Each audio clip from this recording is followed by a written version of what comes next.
The following is a presentation of the Black Hollywood Live Network, the first online broadcast network dedicated to African American entertainment. Hollywood redefined.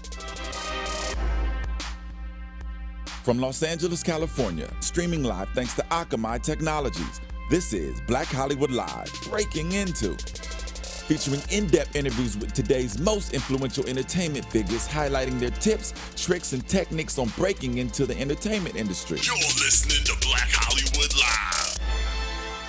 And now, the host of Black Hollywood Live, Breaking Into.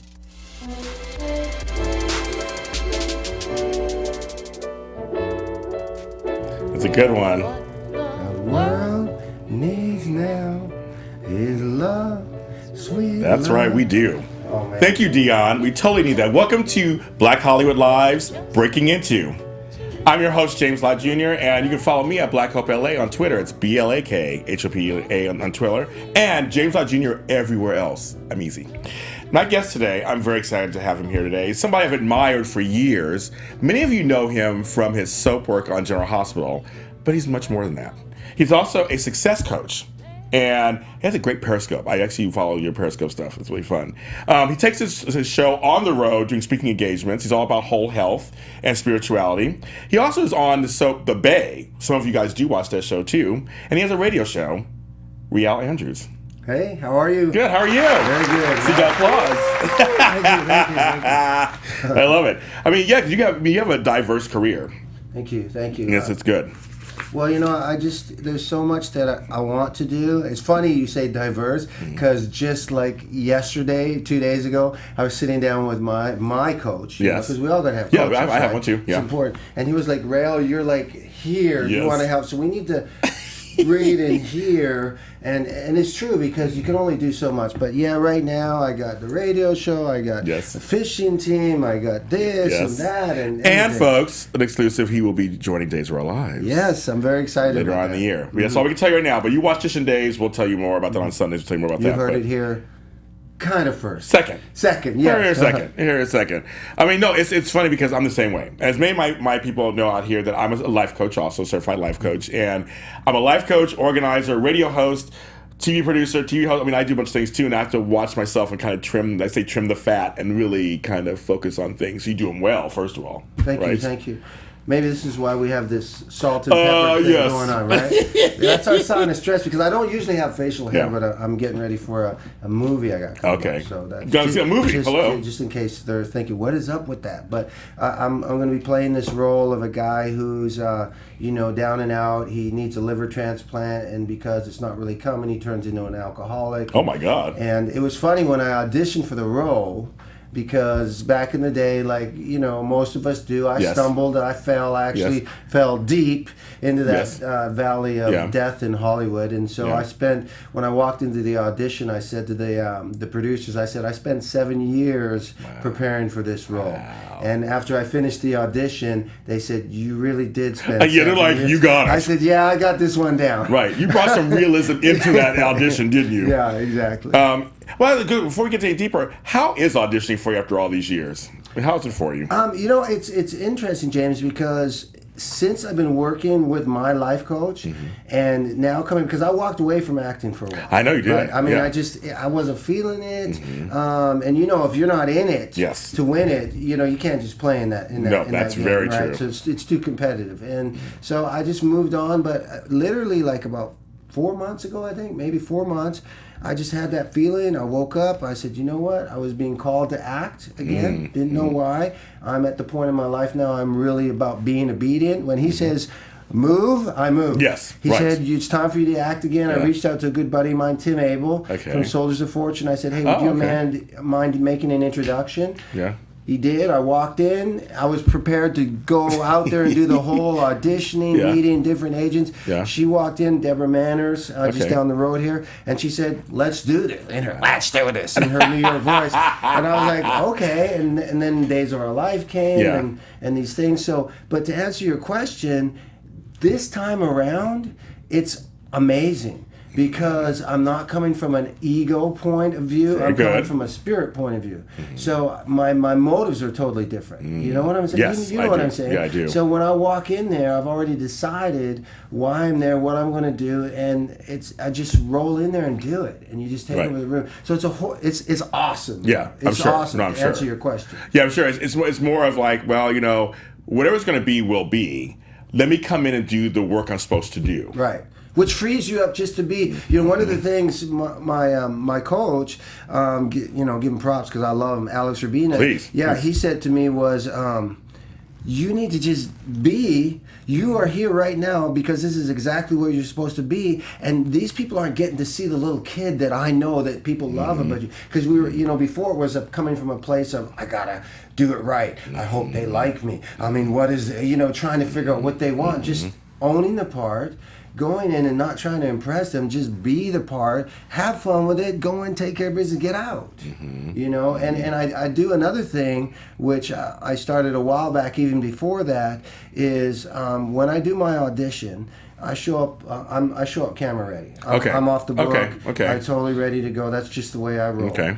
But I do have the sides in my hand, just just for technique. But I have this thing now. When I walk out the room, I take the paper, I rip it, and throw it in the garbage because I'm now focused on what's next. Wow. Okay. And if the past comes back to say hi to me, great. But I'm not going to worry about like I used to before. Did you hear from them? Did they like me? What did you think? No. I'm on to the next thing, and I'm creating new stuff, moving forward right now, being present in the moment.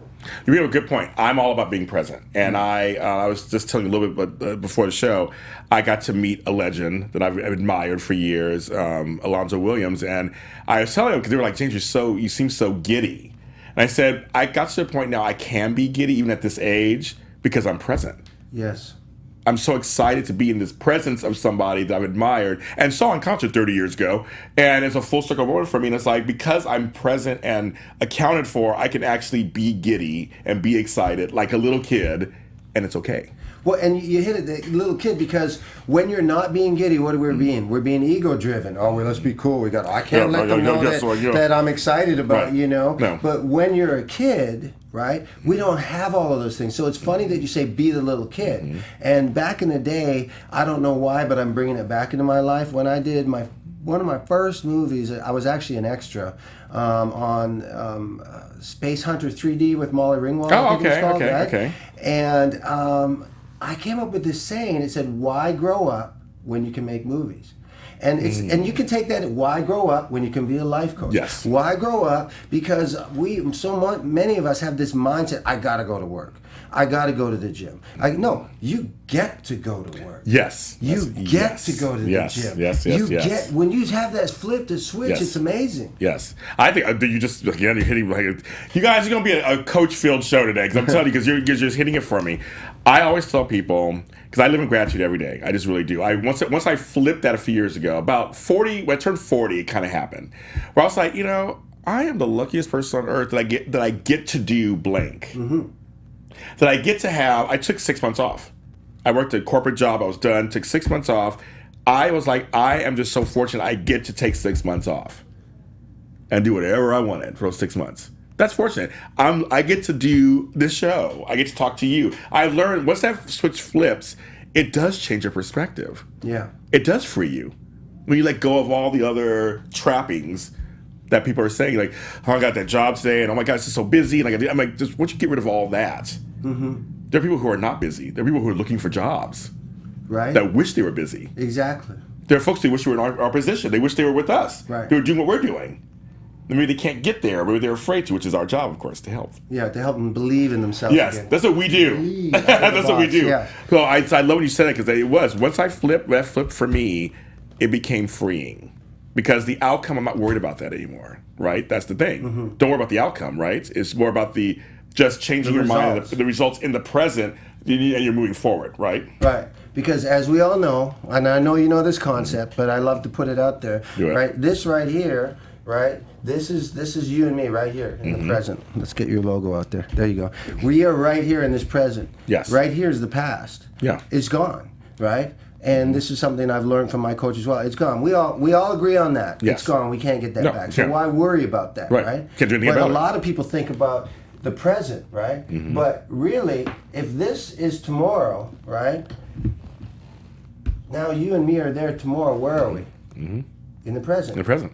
Right? So the future never comes. No. So people just need to focus on where they are right now and deal with it. Stop worrying about the past and stop trying to plan for the future, because that only happens in a movie. Well, also, our generation, especially, I could say, we were conditioned that we had to think about the future. It was kind of like, you got to go to college, you got to do this, and because you're black, you got to do this, and so we were kind of told there were certain things we had to do in the future from our parents and grandparents, where in fact, just if they told us to be who we are at that time, it all would get to where we had to go, right? So it's kind of like reconditioning, I found, for me, of kind of taking those voices out of my head that have me thinking certain ways and bringing in the newer concepts that make more sense for me. So you hear voices too? Oh, I hear it all the time. Yeah. All the time.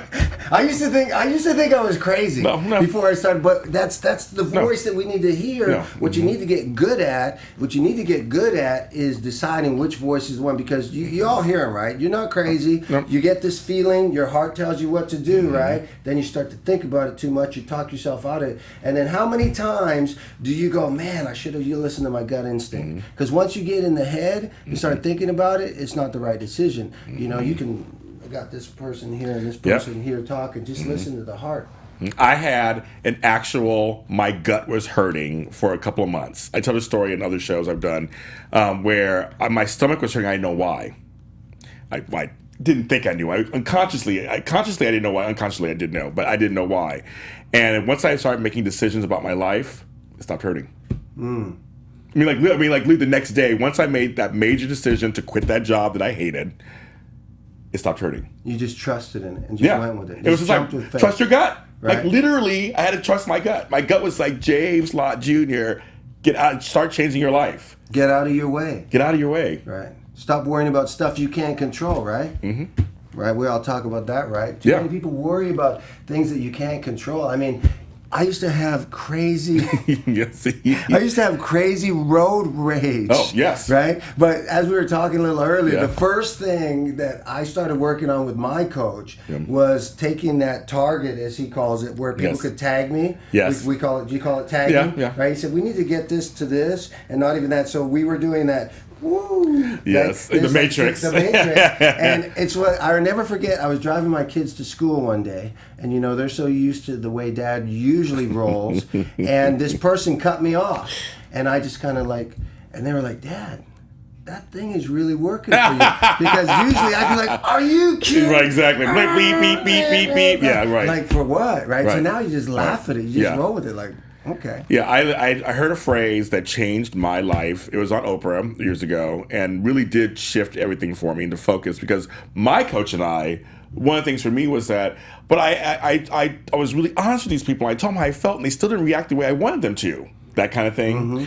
And so I had to learn that. But the phrase I heard was, the definition of forgiveness is giving up that the past could be any different. When I heard that phrase, that for the definition of forgiveness is the giving up that the past could be any different, it totally flipped everything for me. It totally turned me out, rocked my world, everything. I like that. I'm going to use that one. It's a good one. One more time. Let me hear that again. Forgiveness is the definition of forgiveness is giving up that. Well, actually, it's giving up the hope that the past can be any different. Wow, that's good. Because you're talking about the past, we can't do anything about it. Nothing. It's already happened. Right. It's actually made you part of who you are. Right. So it's almost kind of like you need to own it, embrace that, and maybe use it to your advantage and things. But you can't go back there. You can't borrow from the past. Right. People try, but you can't. So when I heard about forgiveness, it's like I forgave my parents, I forgave my I forgave everybody who I felt things were done to me. And you probably lost like about 200 pounds. I did. Actually, I got real skinny that year. But it was a really good thing, because I really did. I felt lighter as I walked. I'm a big guy, and I felt like a lighter person. Because I mean, so many of us hold on to those grudges. I know, you know, I'm terrible. I'm just being real, you know. But I'm getting better at it, and then it's a process you got to work through. You know, there's those easy people. Okay, that's cool, but I still have some people that you know, you got some strong feelings too. Yes. But whenever you let that person go, it feels so much better. But for me, because I'm very stubborn, I'm very frustrated, those are things that I need to work on. Yeah. Personally, we all have our things that Yes, we we need do. to work Yes, on. we do.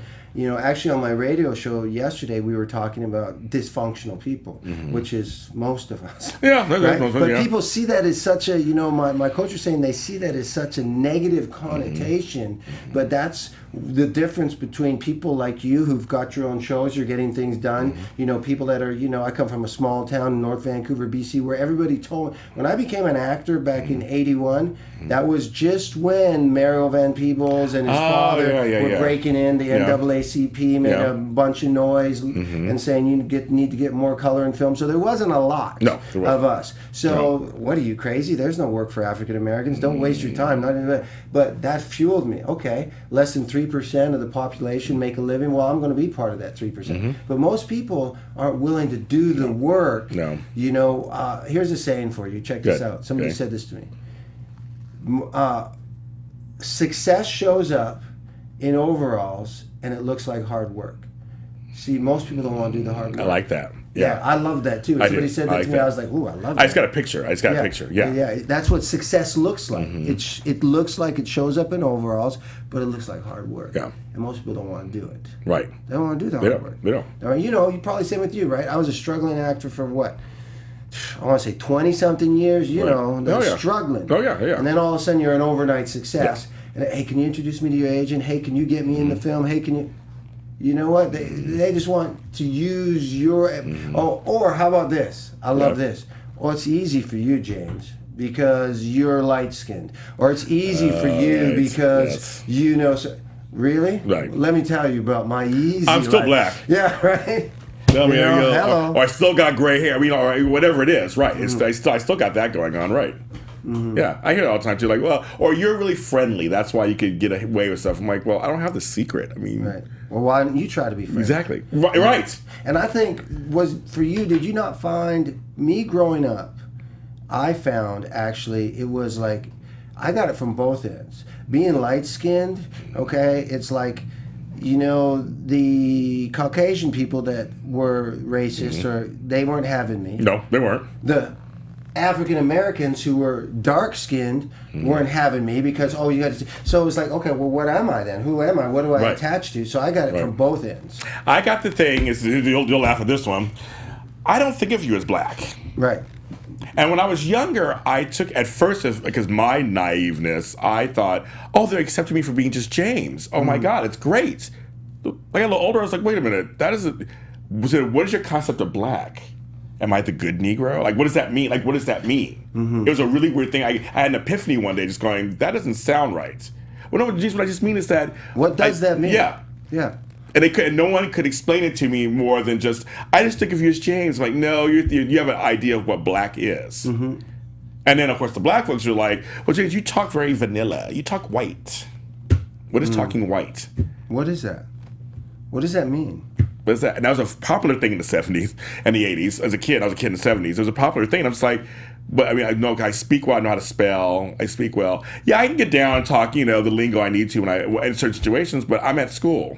I'm there to learn. I enjoyed school as a kid. And you probably got bullied for wanting to be better, being right? in school, yeah. Being in school, wanting to get good grades. Oh, yeah. I grew up in South Central LA. It wasn't the greatest environment. But they just would make a little fun of me, just like, well, yeah, you're an Oreo, you talk this, all these different phrases they would use, and I just didn't care. I was always a fearless child, so I just didn't care. I was like, I like being a spelling bee champion. I was spelling bee champion twice. Right. You were? I beat a white person, actually. I was in the third. And here's a little funny story. So I was in the third or fourth grade, and my best friend, and I won't say his name, but he's my best friend, and he was white, and we were good friends, and he won every year. And then one year, he spelled compass wrong. Compass? Wait. So you can spell it. COMPASS. Yes. Is that good? Yeah, that's good. Woo! Compass. He's a spelling bee champion. Now you and me got to go head to head for the next one. Yeah, I know exactly. Okay. He spelled it PUSS, compass. And so, but then I got excited. I was like, okay, James, calm down, because I don't want to mess up either. Then we have to go again, obviously, then wins. And I spelled it correctly. He doesn't have a problem with it, because we were just kids, friends. He was fine. I was never invited to his parents' house again. Really? Wow. Never again. That Negro boy won. He won the spelling bee. The school's like, oh my God, I couldn't believe it. It was like, my mother, I talked about that to this day, we talked about that the other day. I was like, that was a really strange thing. He didn't care, but they did. I literally went to his house. Because he didn't know any different. No, he didn't know any different. No. But they did, and they knew different. But I was always like, I like being one of the gifted children. I like being smart. I had no problem. I love reading. Being white isn't you're not a reader because you're white or whatever. You could be a black person reading. I mean, like, Tupac was very well read. Everybody wants to talk about that. He was a very well read guy. It's like, he got to thug life. Right. It doesn't matter. It's like, black folks can read. Yes. But it was always told, like, you're not street enough, you're not this. I wasn't a gangbanger. I didn't do any of that stuff. So I understand everything you're saying. It's just like, I didn't care. So I apply that to my adult life in terms of how I carry myself and now my coaching. It's like, take the white noise out. I'd use white noise, but take that, they kind of call it, take the white noise, the chatter. Take the chatter out.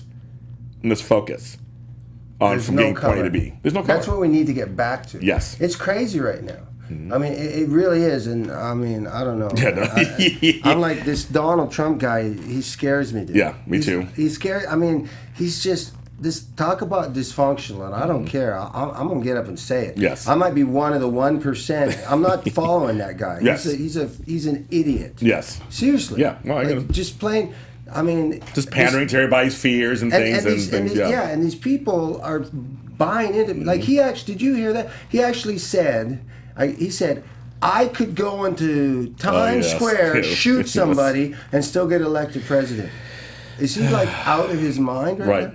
Right. But he wasn't joking. No, he wasn't. No, he was like serious. And the thing is, people really need to, and this is what you and your success coaching, because I also, here's the thing, so tell people exactly what your philosophy is. I read on your site about the whole health thing, and so what is your, because I feel like your thing is about mind, body, and spirit. That's kind of, am I getting that correct? Yes. So please tell me a little bit about that, and then we'll go into ask some other questions about that. Well, it started...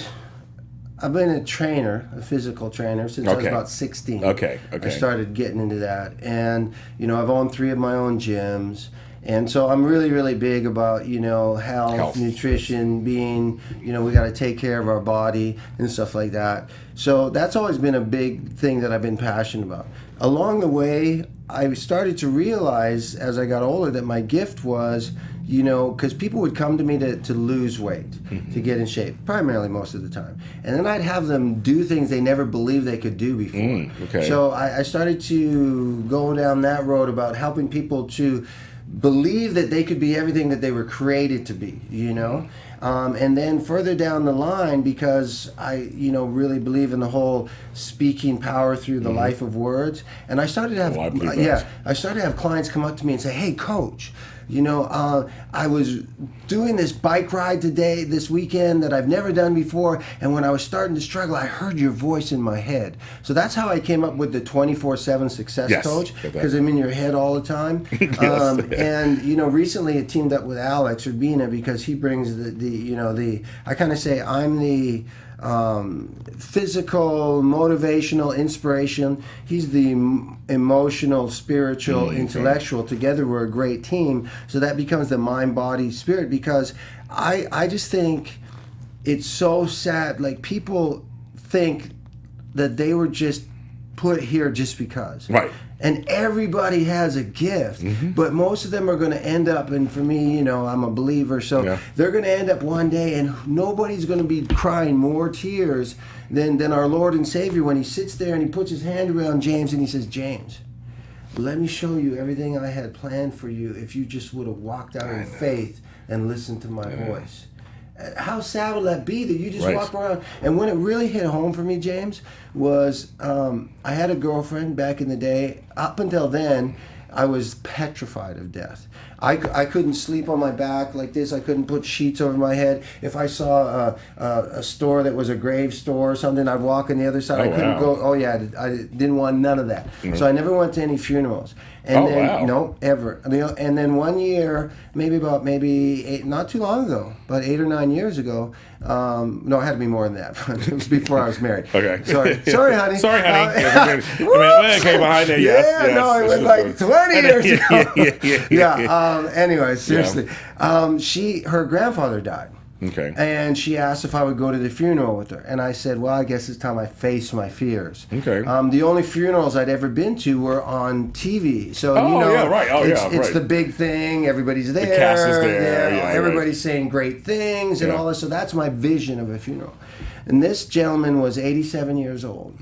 And I show up at the funeral, and at his gravesite, there was the pastor, the mom, the grandma, the sister, her, and me.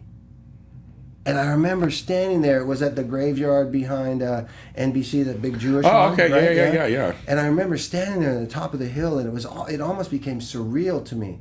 And I just couldn't even really hear what was going on, but I remember going, I don't want to be 87 years old and walk this earth that long that I have such little touch on people's life that nobody shows up. And it wasn't about people coming to say bye, but leaving a legacy that makes a difference. So that's why I became a life coach. I believe it's all about mind, body, and spirit. And I'm just really passionate about helping people just to know they're important. And they've got a gift. And helping them to find it and just shine. Let their light shine. I completely agree with that. I'm a person who also, I think the saddest things that could happen to you is if you're not doing something that you should be doing for yourself, or something that you'd love to do, or something you'd like to do. It's like, why not try it? I mean, how many people show up What If Island? I know. One Day Island. One day. After the kids One are this, day, or after that one happens, day. or I get some money, or Yeah. when it's always like something. It's like, Yeah. it just, I Someday. feel, we don't have someday promised. We just don't. And it doesn't even matter if you're spiritual or not. We don't. That's just a fact of life.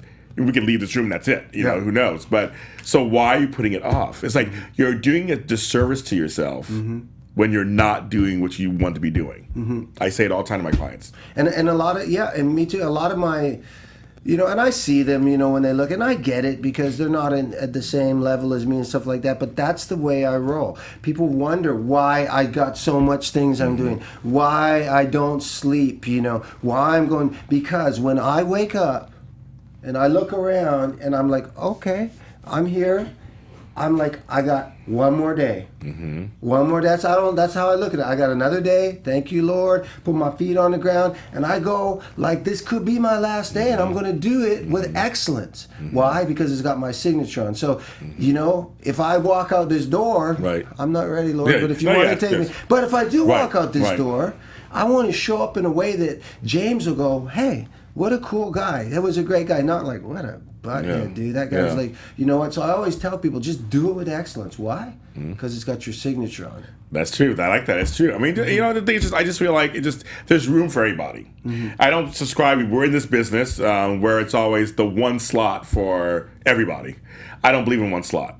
Let's have 20 slots, 30 slots. Let's make the slots. Why are we letting them tell us what's there? And they shouldn't get caught up on, a lot of people get caught up on, and it's easy for them to say, well, James, you're this, Réal, Right. you're this. But no, every part is, like if you think of all of us like a hand, you take one finger away, it doesn't work very well, right? They all need to be there. So even like, I remember, and I don't know where it came from, James, but I remember back in the day, I had some little, one time I was a window washer. Okay. Well, hey, is that a great, nothing to be excited about. When I was a window washer, when I went to work with the attitude, I'm going to be the best window washer. Then I was a pizza delivery boy for a while. Okay. And they ain't no fun. It's not a cool job, No. right? But every time I went to work, I was, I'm going to be the best delivery boy. I'm going to make sure I get my pizzas delivered the fastest. That's the mindset I saw. And I don't know if you saw this. It showed up on Facebook the other day. But there was a video of a kid. I think he had Down syndrome or something. And he had Starbucks. Yes. You see one at Starbucks? Yeah. The guy gave him a chance. He's known as the dancing barista. Yes. Yeah. Why not? Dude, he's just making, but the guy's so happy. I love he's it. so dancing, and that's his thing, making coffee. And he ran home to his mom and said, "Mom, I got a purpose in life now." It's amazing. Just people need to own what they do, And do it's it for with everybody. excellence. It's not just for us. We're not the key. We're not the secret. We're not holding on to it for us. Anybody watching this can do this. And there is, you just said it, there's no key. If you want to be a talk show, Right.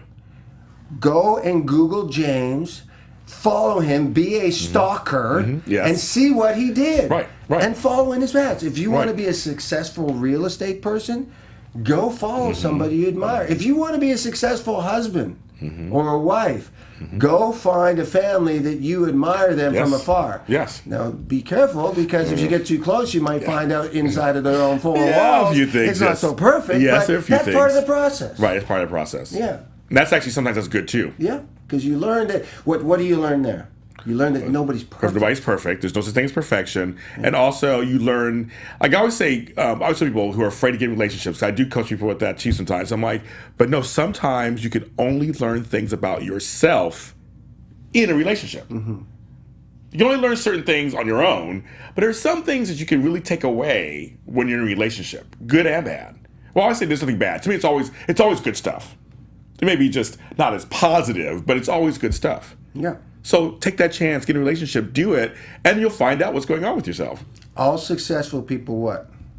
Fail. Yeah. A lot. A lot. A lot. They're not afraid to fail. No. They just jump in, you know. Right. You just jump in. Why are you doing? I don't know. We've I'm all just been doing fired it. at things and stuff. I mean, Fired. life goes on. You know, life is. We were talking about that yesterday. Look at that. How many people? I mean, just off the what? Lucille Ball, Michael Jordan, Right. President Lincoln. You know what? How many people told them they wouldn't? Somebody told Michael Jordan he couldn't play basketball. What? Right. Imagine if he quit. Right. Can you imagine? Imagine if he quit. Right. Imagine, check this out. Because I'd be remiss. I'm a big advocate of when it's Martin Luther King month. Yes. I talk about it all the time. Please, I play talk about songs it. all the time Yeah. because, you know, I believe that we need to tell the story. We need to tell the story of 9/11. We need to not just get fired up and wear flags for a little bit and then, you know, my kids already, some of them don't, what's 9/11, Dad? Yeah. They come home. But, you know, Martin Luther King, my son, my middle son, who's just a genius, he comes home about 2 years ago and he comes in and he goes, "Hey, Dad, do you know who Martin Luther King is?" I looked at him. I said, "Yeah, son, I do." He goes, "He was a great man, Dad." And I said, "Yeah, he was. Why do you say that?" And he said, "Well, we've been studying him in school, and I came to the realization that if it wasn't for Martin Luther King, I probably wouldn't be born." And I was like, "Why do you say that?" Okay. And he said, "Well, because Mom's white and you're black, and if he didn't fight for what he believed in, you probably wouldn't be here." And I was like, "Wow." You know, because my mom was white. Right. So it goes all the way. But could you imagine, Yeah. just think, if Martin Luther King, and once again, but this is how I roll. Yeah. People are like, "Well, that's a little deep, coach." But no, Martin Luther King, I say to people, do you not think every day when he kissed his wife and his 3 babies goodbye that he knew that could be the last time he saw them? Oh, he knew that. But he was so committed Yeah. to his dream, to his calling, Yeah, and he thank was. God Yes, thank God he did, yeah. that he did. Right? He was ready to die. Kennedy, all of them were. They had You a know? cause. They had a cause. purpose. Is Trump ready to die?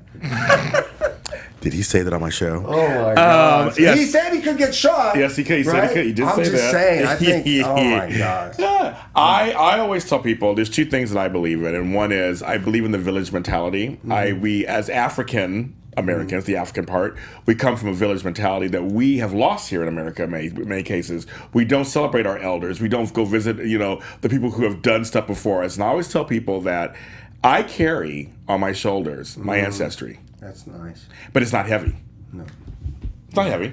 I carry it with pride. I carry it knowing that the things that they went through, my grandmother being a maid, helped my father go to college, that helped me go to, it's a whole, I carry grandmother, I carry my grandfather, I carry all of Martin Luther King, everybody in our young history who fought for injustice at the detriment of their lives so that I can be a TV host.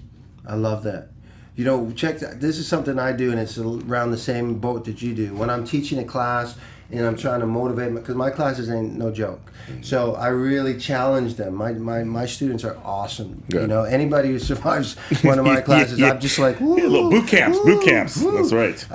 But you know, I try to motivate them, and one of the things I've done several times when it comes to my heart, I say, here's what we're going to do. This is at the end of an hour class, and they've been grinding it or whatever. I said, I want you to imagine that we're in one of those Roman stadiums, okay, and we're coming down the finish line. You've been battling for this long, and here we come, and up in the stands, your grandma, your grandpa, President Lincoln, you know, Martin Luther King, whoever's important to you, who's been before you, who's made the sacrifices, who's died, and they're up there, they're cheering you on. Are you going to quit on them right now? No, you can't. Are you going to let them down? Right. And they're like, man, people get fired up when I say that to them. And you can see them flip because it's true. They've all got people in those stands. Yeah. Different people that motivate them. No, you're not going to quit. They didn't quit on us. Sure didn't. They didn't quit on us. They sure didn't. You know? I love that. I actually like that analogy. I'm actually start picturing all my folks, my aunties, my Aunt Bernadette, all the people that I just like. They were always on my side to say, James, you can make it. You can do it. Come on, you can do it. And they sacrifice things for themselves, for their kids and stuff. And it's just kind of like for me, I became the father I didn't have, so to speak. Now I'm the grandfather I kind of did have, but I'm even more so. It's like it's a generational thing. We got to celebrate the folks that came before us. We can't forget them. No, but we want to so easily. Right. We're so. It's kind of a we just really can. It's important, but we as leaders in our family, it's up to us to tell the stories. Yes, it is. We have to tell the stories. You know, like even yesterday, my wife and I'd forgotten, but I was glad she shared it with me because I think it's actually today, but it started showing up yesterday on YouTube. Was the 20th or 30th anniversary of the shuttle blowing up? Oh yeah, right? Yes, the shuttle. Yeah, but I think I want to say 30. I think it's 30. Was it 30? I want to say it was 86. But that's important kind of stuff. You know, it's ridiculous when we, people. You just got to share the history. Yeah. You know, the good and the bad, because they don't teach it in school anymore. I mean, I'm looking at putting my kids in another school right now, and when we went to this meeting, it's a private school.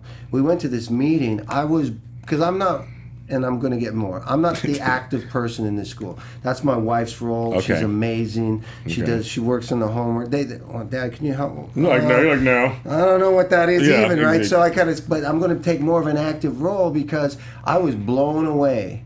They were showing the comparison of the public schools and general schools, what they don't do here anymore and what they do here. No arts, no sports, no this, no history, they don't teach any of that anymore because they don't have the funding.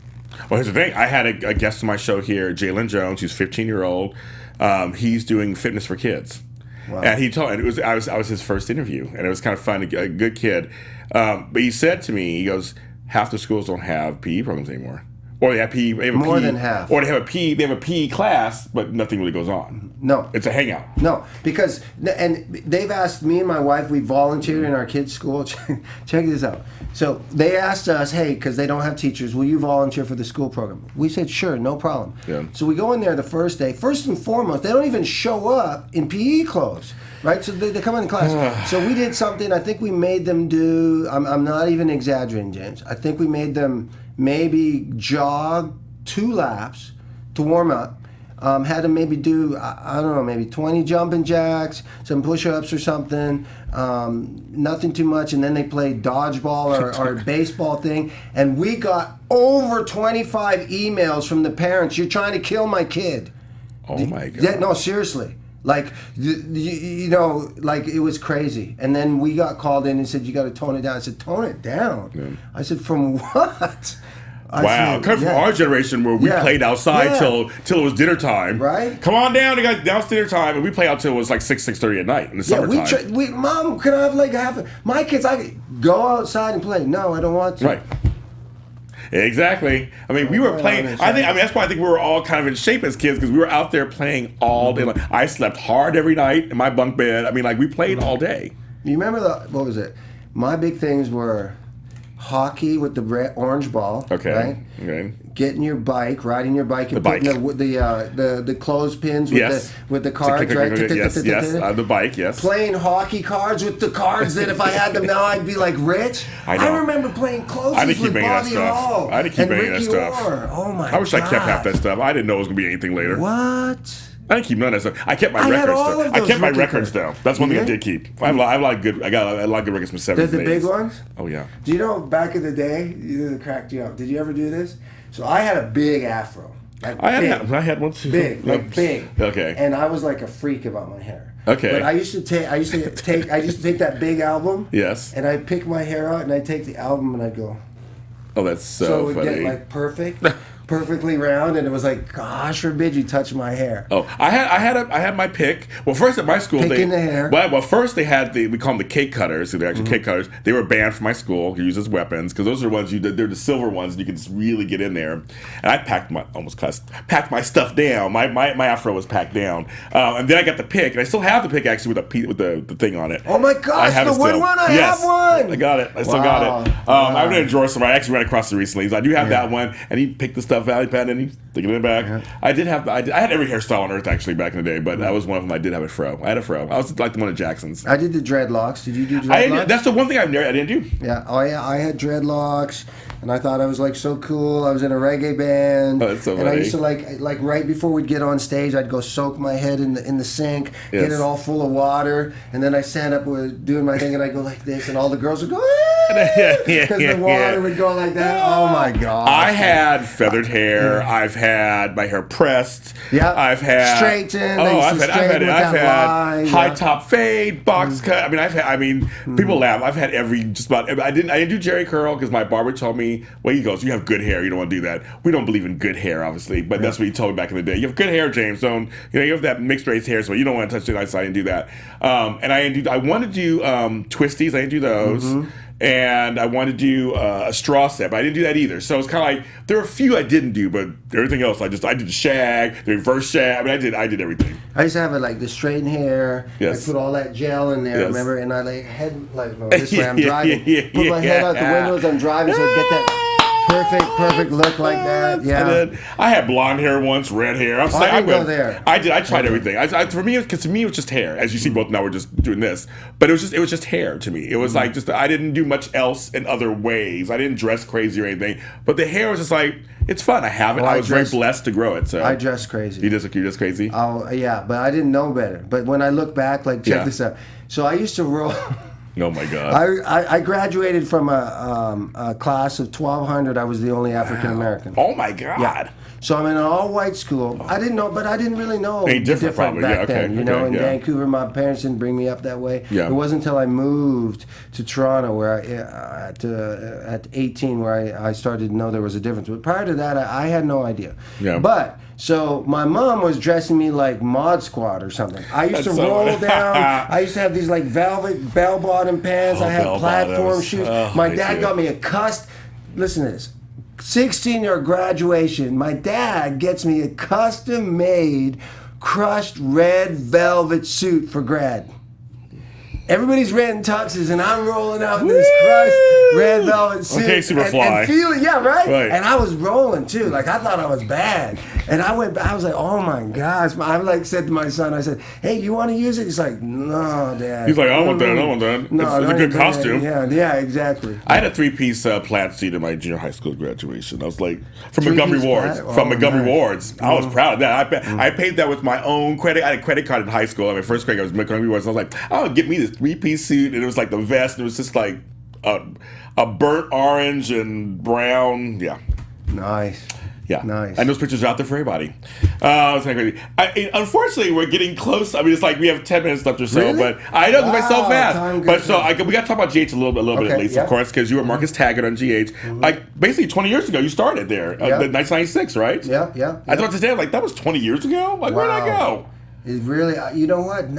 It's 20 years. It's 20 years this year. Whenever you started in '96, and you were on there for several years. You were on there for I think you were on there 9 years. 9 years, almost 10. So I mean, and we were talking this earlier because I do want to bring this up because he's a great guy, Maurice Bernard. And you are very close, and you do things together. And can you talk about that a little bit? Yeah, Maurice was the best man in my wedding.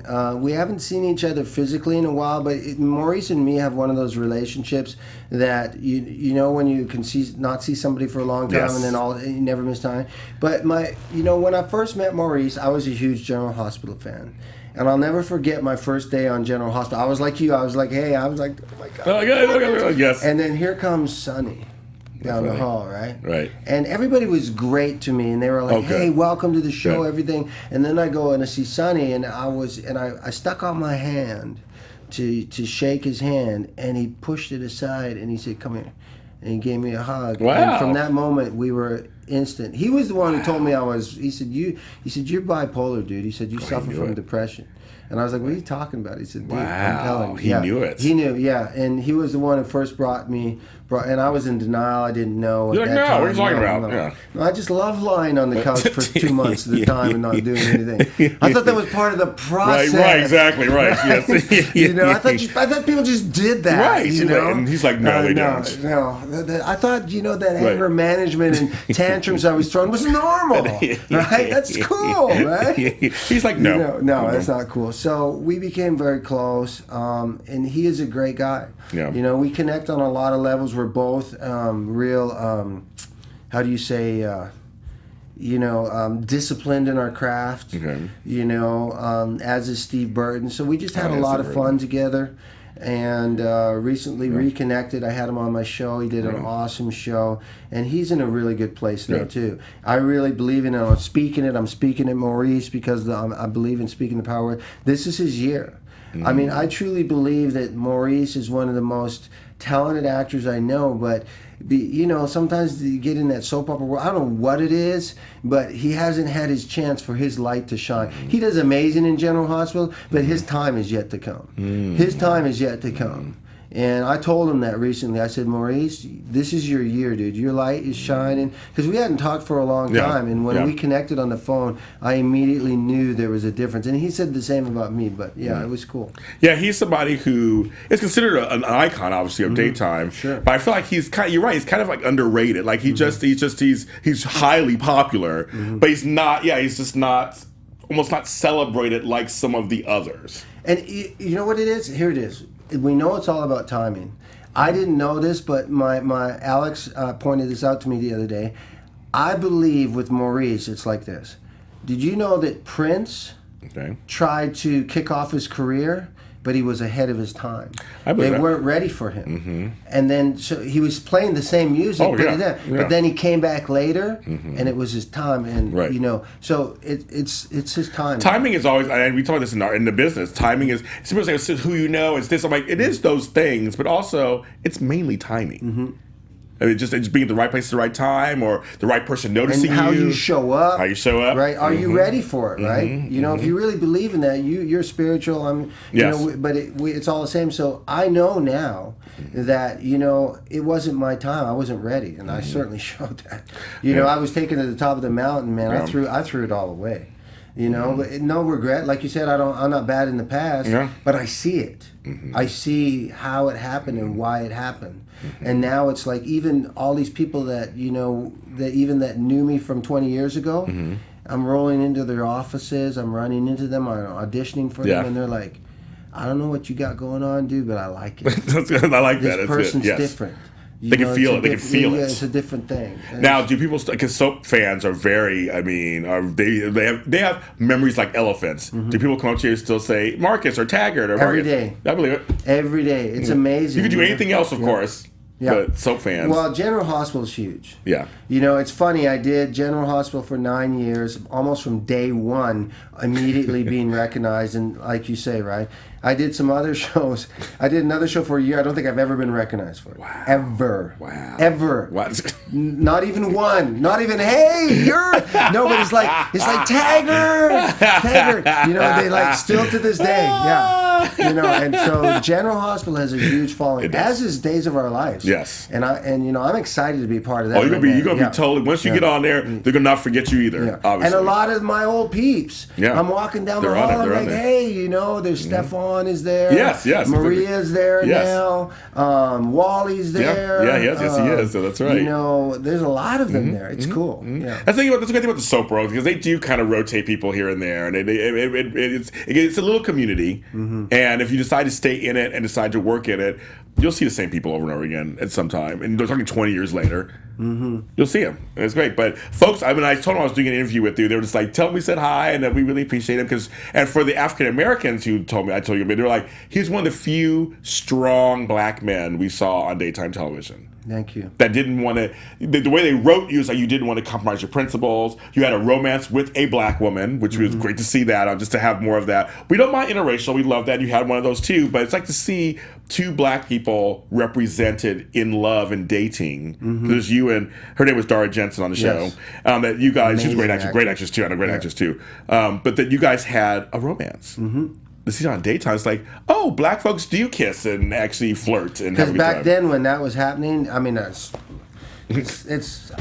kind of Yes. wild now. Yes. I hear Yes. on all levels. But, Yes. you know, I did like Taggart because of that. And you know what? The producers at General Hospital, because I did have other things that, if you notice, you probably didn't notice. Okay. Taggart never drank. Oh, interesting. Okay. If you ever saw Taggart in a scene where Yeah. everybody else was drinking, Yeah. he had milk. Oh, how funny. And that was a choice. Yeah, okay. it was a choice, and they were cool with that. Yeah. They were just because I was very cognizant of. I believe, whether we want to believe it or not, you're a role model. When you get placed on platforms like this, Yes. and it's an honor, and it's a privilege. It is. No, it is. And it's lucky. You know, I don't believe in, like, you know, who said, I'm not a role model. Right. Yes, you are. Yes, you are. You know, and they will become who you are. So I always want to, you know, if the role calls for it, you know, and even now coming back, because I'm in a position where with what I do, you know, with my advocare and everything puts me in a position I get to choose what I do. So I'm not doing any roles that are using a lot of N-words or stuff like that, unless the role really calls for it. Right. You know, There's unless a it makes purpose a of it. point. Yes. Because as you spoke about earlier, honestly, me personally, my great-great-grandfather died. And I just think that that's just so disrespectful. I agree. I really do. Totally agree. You can't say that and then get mad when other people say that. That's just my Exactly. opinion. I agree just also. keeping it real. Yeah, no, I You agree know? also. Say my opinion You also. know, So the last thing, because we're you have to come back, obviously. Okay. This is not done, folks. We're going to be talking some again. I believe in the power of words. You mentioned it a little earlier, and I believe that words can stop us in our tracks or propel us forward. So quickly, I have 2 questions I ask every single guest. Okay. 1, what word do you think we should take out of our vocabularies? CANT. There you go. I took that out of my vocabulary at Me 13, too. literally. I took that out in 40. That's why I spelt it. I like it. And in my house, my kids, if you say it, they're so programmed with that now, they'll be like, Dad, James said the C word. Or they'll say, no, James. Right. Not able yet. Ooh, I like that. Oh my God.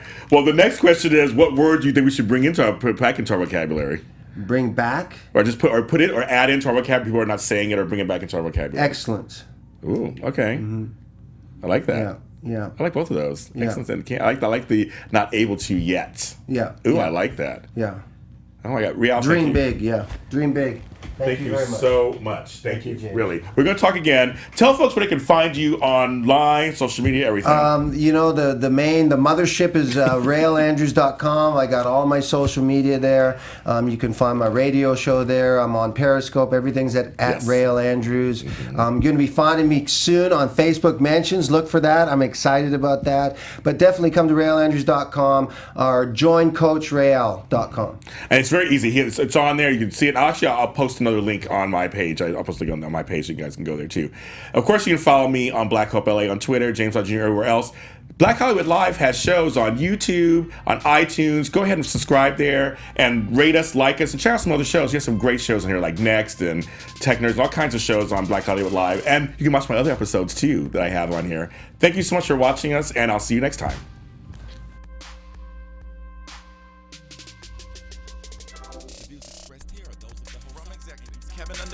Dario Christie, Tiana Hobson, and the entire BHL staff. We would like to thank you for supporting Black Hollywood Live, the first online broadcast network dedicated to African American entertainment. For questions and comments, contact us. info@blackhollywoodlive.com. Like us on Facebook, tweet us, or Instagram us at BHL Online. And I am the official voice of Black Hollywood Live. Scipio, Instagram me at KingXOBay. Thanks for tuning in. That was It great. was. I mean, I just... The views expressed here are those of the host only and do not necessarily reflect the views of BHL or its owners or principals.